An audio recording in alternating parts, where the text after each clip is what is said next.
So I'm starting with my pb&j tiramisu.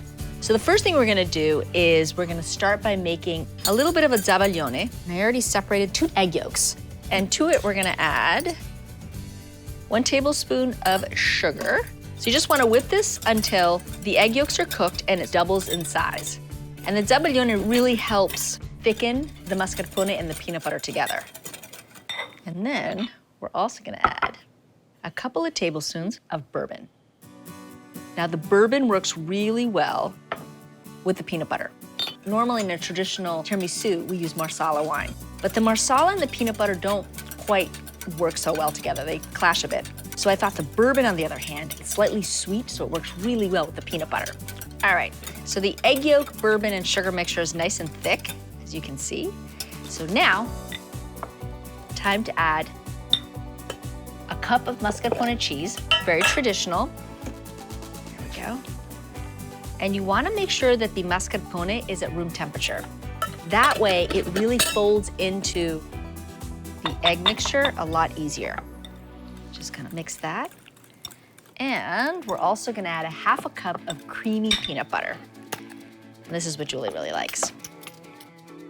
I also make this dessert from time to time in Vegas, and it is very, very popular. Then start mixing this all together. We want a nice, smooth mixture, and we want it nice and thick too. Add a little pinch of salt and half a teaspoon of vanilla extract to make it the perfect amount of sweetness. And whisk this all together. It smells so good. All right, let's grab the whipped cream.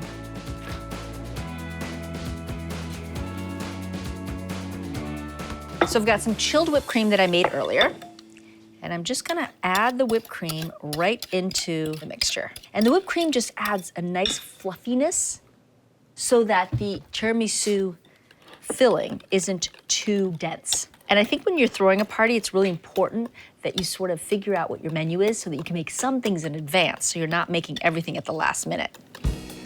Okay, our filling is done. Now, time to grab our ladyfingers.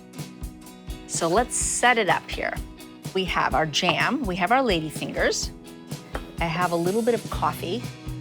And here is my tray of my little cups. So now, what I wanna do is we're gonna take one of these ladyfingers, and I get the Italian ladyfingers. They're a little bit harder, and they've got a little sugar coating on the outside, which I like. But I like the hardness because it can absorb some coffee very easily without falling apart. I dip it in the coffee, let the excess coffee come out of it, and then I'm gonna cut these in half, and we're gonna place them at the bottom of the cup. And then, nice light peanut butter filling right over the top. Make sure it covers it. Then a little bit of jam. And I'm using raspberry jam. I really like the combo of the raspberry jam with the peanut butter. I like that little bit of tartness from the raspberries in here. I think it works really well. Then another ladyfinger dunked quickly in the coffee. Let it drain out any extra coffee. And then again, break it and put it right on top.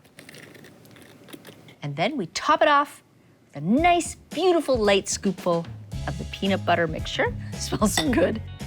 And to finish it off, I take a little piece of bittersweet chocolate and I kind of just grate it over the top just to decorate it. Isn't that beautiful? All right, next one.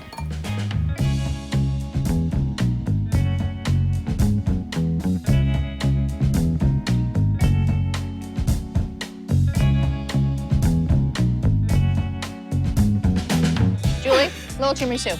Peanut butter raspberry. Ooh, I love peanut butter. I know, Julie. Just wasn't one of the questions.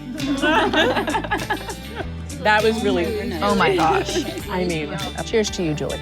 Cheers.